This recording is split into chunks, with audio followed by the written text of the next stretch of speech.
Mike McCool here in the Royal Examiner studio, and with me today is Andy Hickman. Hi. Hi, Andy. Now, what we're going to talk about is a little different than what we normally talk about, and we put an article on the Royal Examiner. Andy will talk about that. And he said, "Oh, I'd like to come and talk to you about that." And I says, "About creativity and ideas and how to do things."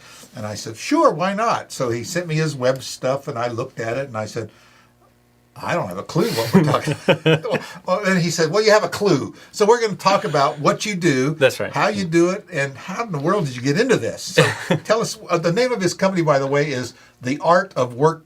No, not the, that doesn't have the word the in it, does it? Art of Workflow. That's right. So you can kind of get the idea of what we're going to talk about. So take it away. Yeah, so workflow is kind of a weird thing. We were chatting a little bit before, we pressed record here.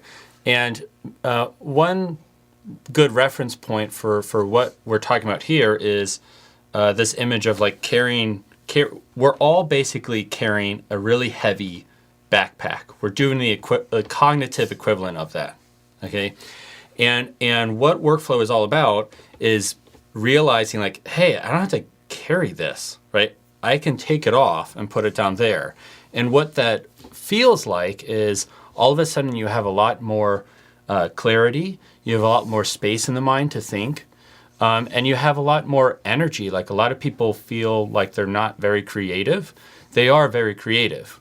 They've just muddled their mind with too much information and too many ideas. If they just remove some of that, their creativity comes to the surface. Yeah. The thing when I was going to school was, Encyclopedia Britannica, world books, right? Yeah. And you had to just get this information. And now it's all you have to know is how to find the information. It's like changing the whole dynamics of finding out stuff. Before you had to memorize it. Now you just got to memorize the book that has it. Kind of like that. Google. It's some of my people say, "Well, how do we do that?" I said, "I don't know. Look on YouTube or look at Google, and I don't need to retain that information any longer." It's kind of what you're. Well, there's another place for it. I've deposited it over there. Yes, I think that's right. I think that and yet what I see is almost the opposite. It's like we have the ability to store information. And those abilities are becoming more and more sophisticated every year.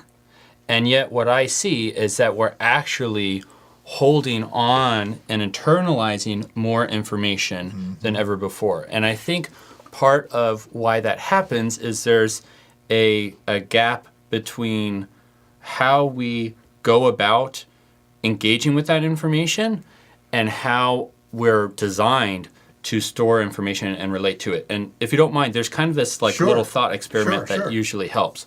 So what I typically do with people is I ask them to imagine in their mind the act of thinking.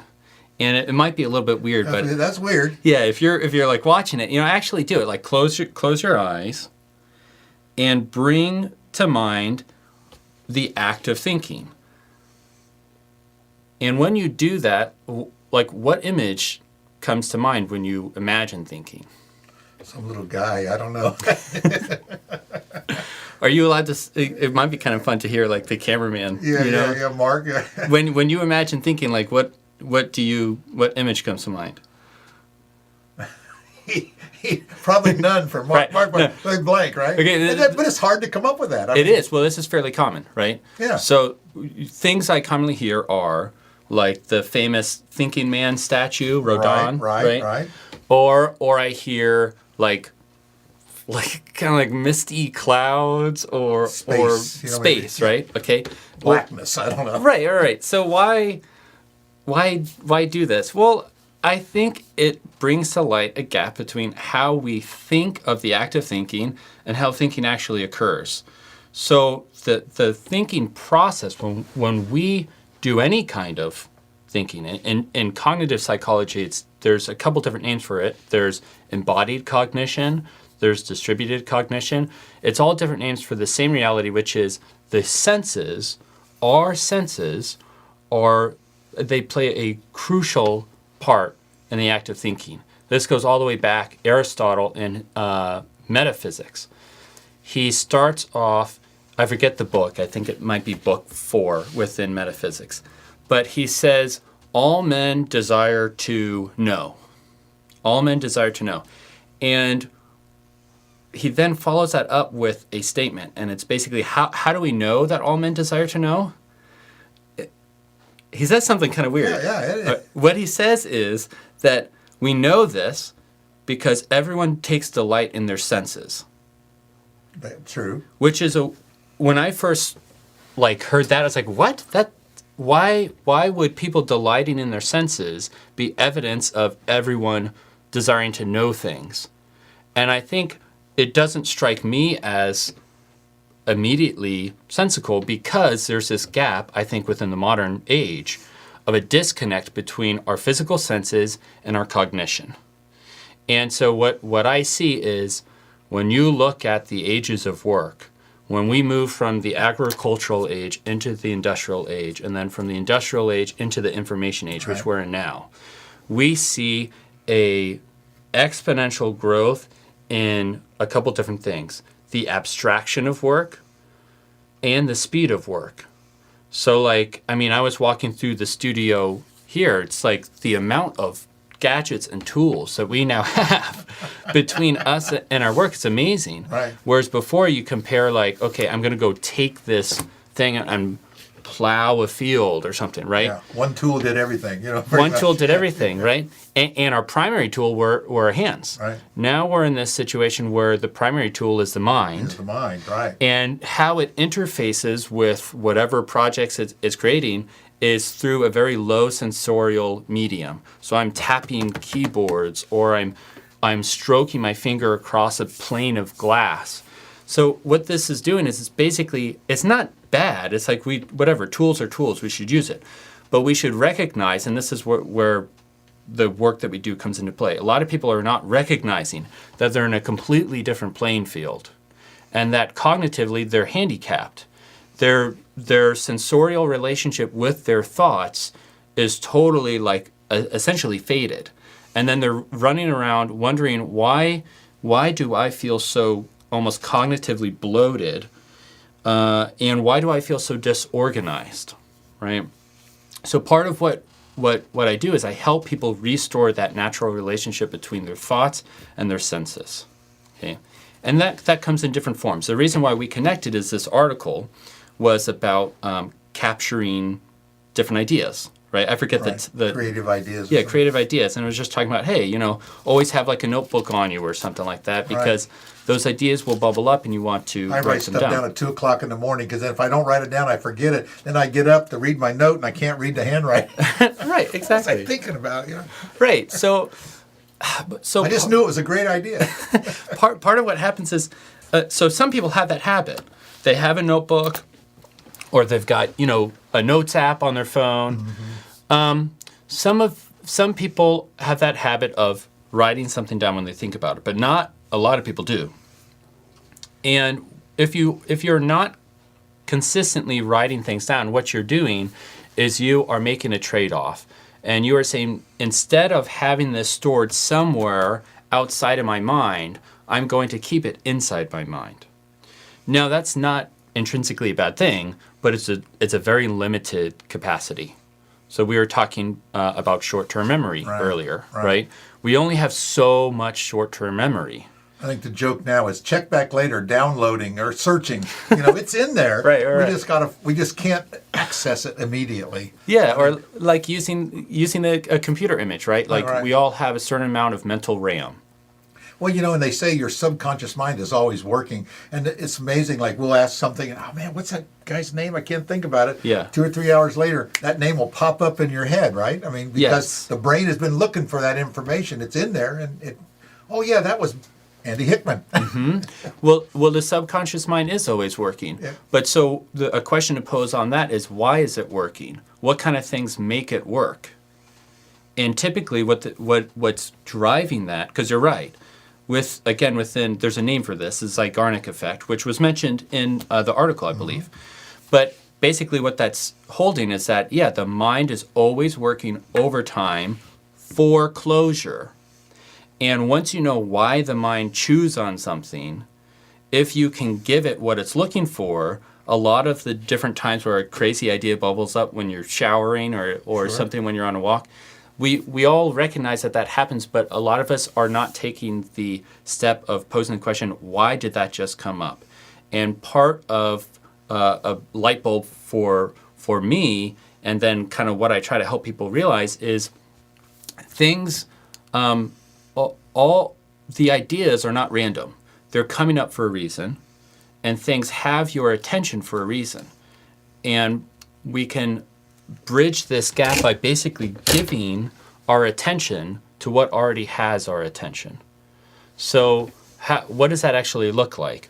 Well, when our mind is drawn towards something, it's recognizing some sort of lack of closure around it. And that closure can come in a couple different forms. Like either we're afraid that we're going to forget about it, or we're unclear about what we want from it, right? It doesn't matter what it is, but if we can give the mind some sense of closure, then that part of us that's always on hyperdrive is like, oh, I can relax? Okay, cool, I'll relax. So sometimes that just looks like, the idea comes to mind, okay, I jot it down real quick. Now my mind is not trying to do two things at the same time. Think of the thing and think about it. I've relieved some of that pressure, right? But there's another form of closure, which could be like getting clear about what the thing is. So a common problem that I see a lot of people doing is, let's say that they're taking notes and they're writing things down. We can often inaccurately like self-diagnose. So a common thing we see it around New Year's, is I want to get reorganized. So that looks like, okay, I'm going to download a different app, or I'm going to get a new planner or whatever. And I'm going to paraphrase it here, but there's a great writer and thinker, David Allen. He wrote a book in 2001 called Getting Things Done.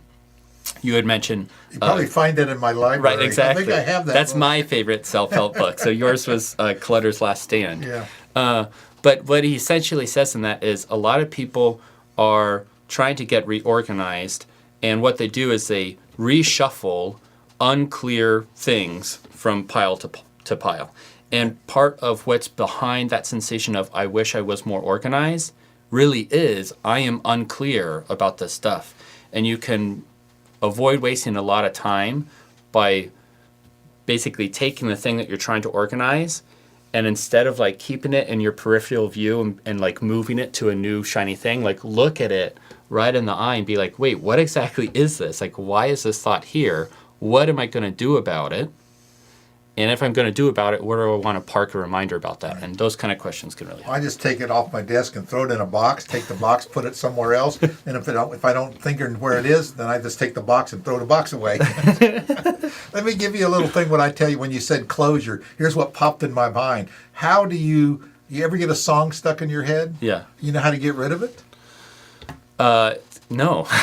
Sing the last verse, and the song will go away. Oh. There you closure, because you're always looking for how the song ends, and I read somewhere if you sing the last verse, the song will disappear. Huh. That's closure, right? I mean, it kind of Yeah, that makes sense, right? Yeah, that makes sense. The brain is looking for the song to be over. We're conditioned to start to finish. And it said, just sing the last verse. And I tried that one time. And sure enough, it went away. Because it'll be stuck and I'll be humming that thing all day long. Yeah, it's kind of funny because if someone starts a song, Yeah.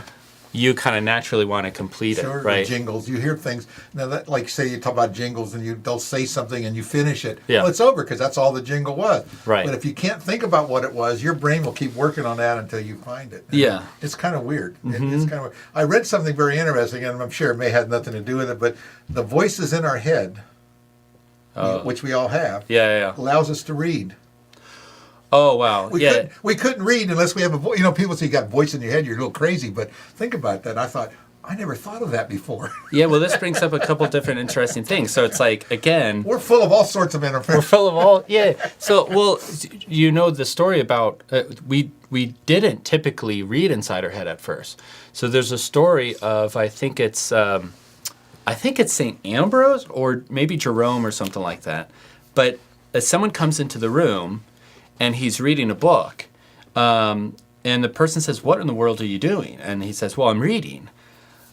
Well, what was so unusual about this person reading? He was not speaking out loud. And actually, when humans first started reading, they would say the words out loud. Right. Right. It's only kind of like not a modern thing, but it was not the norm to read quietly, and that makes sense if we remember that embodied quality of our cognition, that our senses are meant to be sort of integrated into that. So even if we're not going to audibly project sound, we're going to do it. Yes. If we didn't have that voice, we couldn't read to ourselves. Yes, exactly. It's kind of weird. Anyway, we talk about weird stuff. So how in the world did you get into this?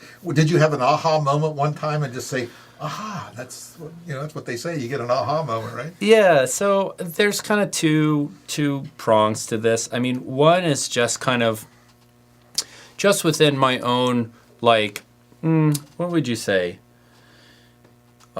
One was like a seeing anew, kind of like the mystery of the mundane, right? So like, for me, this meant that within my faith, I feel like I was misunderstanding things for a very long time, and I had this artificial line in my life where I would compartmentalize, let's say, religious stuff with.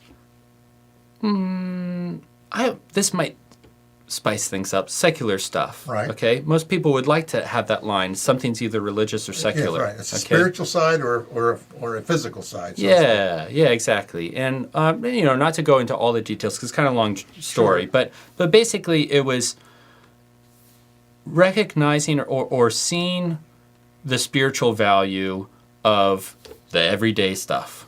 Okay. And if that's true, for me, that meant all of a sudden, like, yeah, I'm not like hitting a spiritual pause button when I'm washing the dishes Right. or I'm mowing the lawn or anything like that. All that stuff is supposed to be integrated. And for me, that gave me motivation then to be more ordered in the various stuff in my life. So that's like one thing. The other thing was just going through these natural transition stages where life gets more involved and more pressure gets added. So for me, that was like going from college to the working world. That was a big transition where I was like, whoa, okay. Then it was going from there to getting married, and Right. then getting married to starting a family. And these are all good things, but they add a sense of weight. And when you have, you lost your hair. So no, that was when I started studying philosophy. That was the joke, is that all my hair, I don't know where mine went. too stressed out and fell out. That's what it is. Well, and also, you speak, you're married. I was reading your website, and it kind of looks like you brought your wife along with you on this journey. Yeah, that was, so sorry. So with that pressure, it's like I started looking for, there's got to be some way to organize this stuff and just, I don't know, I must be going about things in the, not the most efficient or creative way. And so that stumbled across different thinkers over time. Yeah. So then it was a question of, like, could you actually articulate an art for the best way to sort of cultivate and execute your thought? And so I studied different writers over time and tried to synthesize this stuff. Bringing my wife into the conversation, basically this first just started with me not being able to stop talking about this stuff at the dinner table, right? And Liz was very patient, but after a while, it started like osmosis. Right. It kind of, the way I was managing different projects around the house. She's seen the harvest. She saw the harvest, yeah. So she started doing similar things too, and I was like, okay, now wait a second. If these techniques work for super introverted, spectrum, maybe OCD, kind of like Andy, and it's also working for super extroverted, bubbly, fun Liz, Right. There's got to be have we touched on something that is then universal that anyone could use, rather than just for one particular field of work or one particular type of personality. Yeah. So how do you help people? I mean, what does the art of workflow, what do you do? I mean, Yeah. I'm going to give you a plug here. So Sure. Yeah.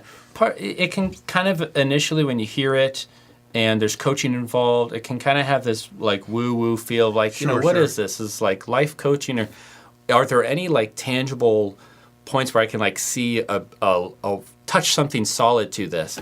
And basically what I do is there are 4 particular behaviors that help someone organize their ideas, create clarity, and regenerate their creativity. And these 4 behaviors can be habituated. They can move from being these like weird things that we only do when we're super stressed out. So everyone's got that experience of like, I've got so much in my head, I got to get this all out. Right. Okay. Or they do nothing. Or they do nothing, or they stress out. Yeah, they right. stress out over it. Yeah. So what we do is we try to help people turn those 4 behaviors into habits.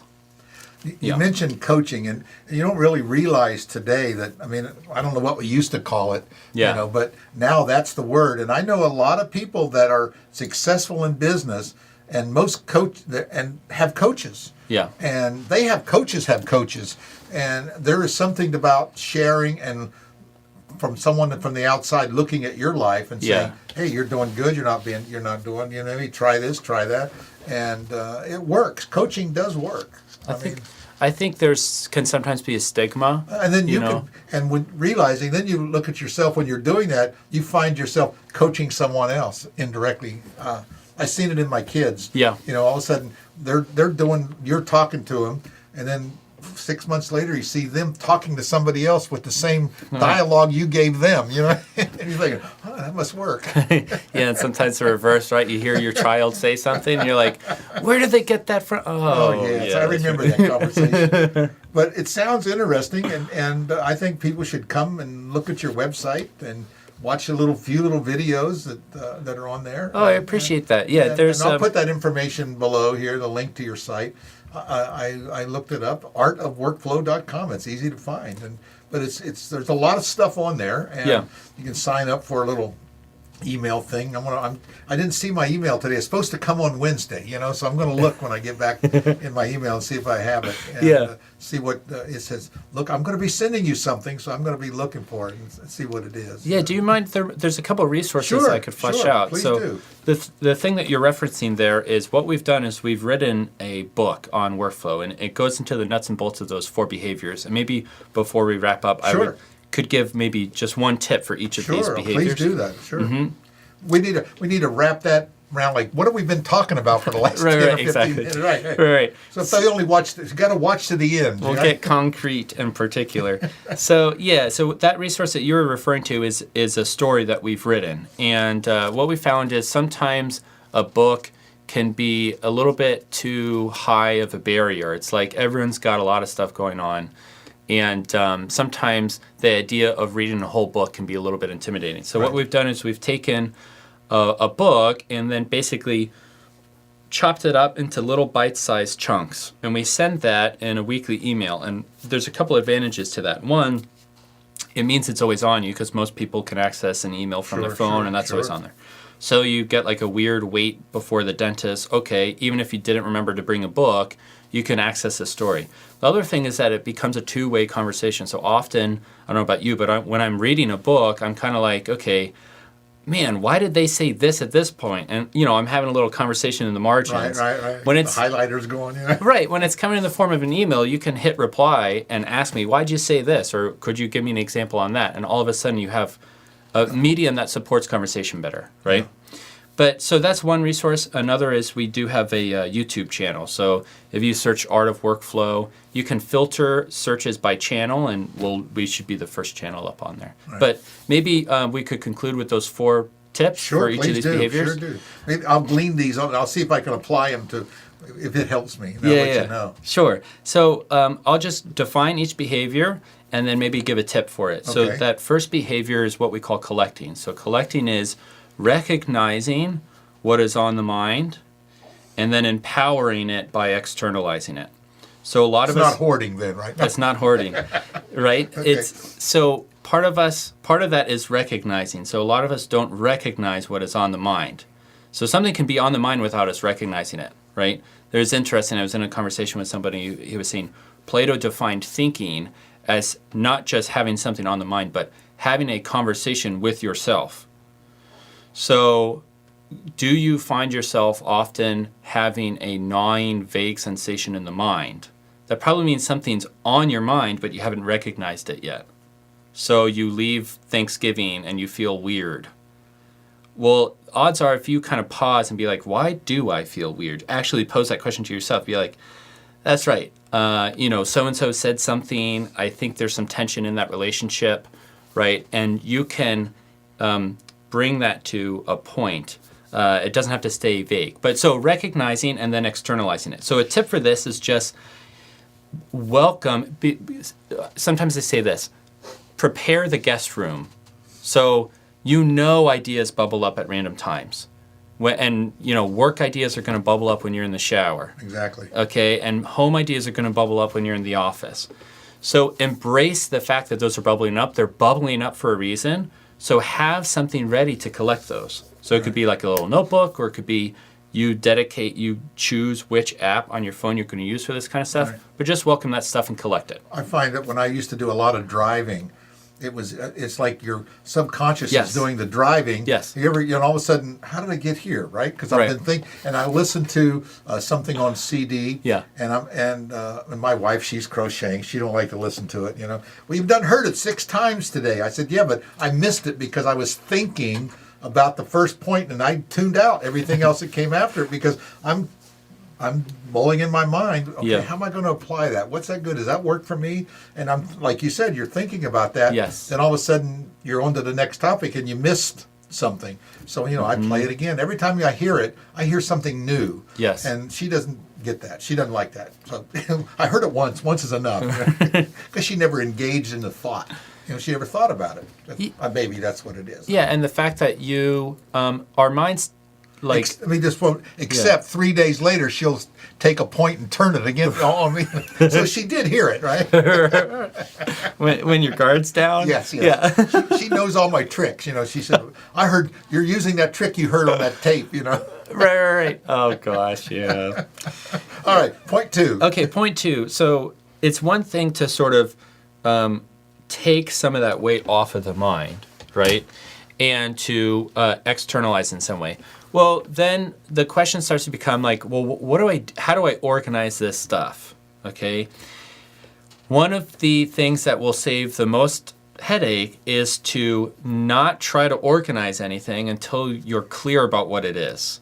So the second behavior is what we call processing. And processing is a 2-step thing, and it goes in an order. Processing is clarifying and then practically arranging what you've collected. So you'll get a lot of mileage by just looking at, at some point in the day, you look back on the little things you scribble down and you pose a question before you try to say, where am I going to put this? Say, what in the world is this? Right. So a lot of people have never answered that question. So their to-do list looks like buy milk, but that's right next to mom. Right. And that's right next to, fence and backyard. Right. They knew what it meant when they wrote it down. Right. Well, like you said, I used to call it's called restating the problem, whatever it is. Maybe. Yes. It's so true that people do that. You write that down and you don't have. What did I mean? Right. And you have to go back and think about it. You got to go back and think about it. And let's say it's really clear. You can still. A tip here is, don't just keep one to-do list. Well, let me interject something there. Yeah. I don't have to-do list anymore. Things to get done list. You ever think about that?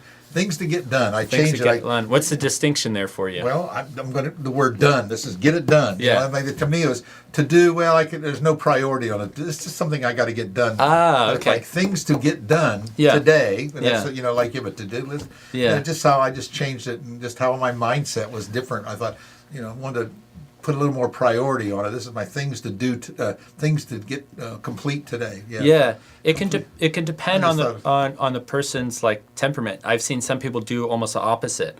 So they'll say, I don't like to do. It's a little bit like I have to do it. Right. So they'll change it to this is a reminders list. That makes it a little bit more optional for them. Right. It depends on where they come from. I can remember years ago studying the planner. Well, there's the important and the urgent. Yeah. Of course, that's what I always tell people around here. The important or the urgent is getting in the way of the important. Yes. And we do that, and we clutter things up with that. But so you prioritize. It used to be a planner, Franklin planner, one of those planners. Right. 1, 2, 3, do your. And before you had computers, it was all done on paper. But that's what you did. You looked at it, restated it, put your thing, think about it, and then prioritize it when you're going to deal with it and forget it. I think you said something there which is key, which is that was before computers. Right. So now... I'm telling you my age. Well, sometimes I just feel like people are bringing in old models that were created under completely different environments. So like, yeah, now information is moving and changing way faster. So you Still typically doing it the old way. yeah, exactly. And that can create some tension. But so real quick, for a practical tip on processing is organize your actions by their context rather than by their project. So what do I mean by that? You can use the image of a grocery list to help this make sense. So let's say you're handed a grocery list from your lovely wife to go do, I have to go pick this stuff up on Saturday or whatever. Let's say there's 50 items on that grocery list, okay? Now that might be a side conversation at another time. But let's say there's a large amount. How would you like that list to be organized? Would you like it to be grouped by the thing you're going to make with those ingredients? So you have on the list, you have birthday cake, and under that you have flour and then sugar and eggs, or would you like it grouped by where the stuff is going to be in the grocery store? So we get this. Everyone says, I'm going to group it by the aisles, right? Right. But we all don't. the cold stuff together and the canned goods stuff together, so I don't have to go back and forth looking for it. Yeah, exactly. I get all the way to the list and it says green beans. Oh, I was just down. That's on the other side of the store. Right. So we get that with the grocery list. I think part of that is because, again, that relationship between our senses and our thinking. When we're in a grocery store, we're walking, we're moving through space. So we understand, I want to have these stuff grouped differently. Right. But we don't do that kind of organizing when it comes to our tasks. So let's say I'm in an office environment. If I'm not careful, I'll tend to just keep one long list of actions. And some of those actions are going to be done in the context of a staff meeting. Some of them are going to be done by myself in my cubicle. Some of them are going to be done, I have to go pick up things from the hardware store, whatever. We group all of them onto one thing. You can get a lot of clarity by separating those lists and organizing them by where they're going to get done or the context in which they would get done rather than any other kind of makes sense. mode. Makes sense. So that's processing. Goes back to clutter, doesn't it? It goes back to clutter. Yeah, kind of. I know you're going to read that book. Right. Oh, I'm definitely going to read this book you mentioned. Yeah. Okay, number 3. What do we have? Number 3 is basically. So what happens? You can have some people that are like, and they'll tell you, I'm a list maker. Right. Right.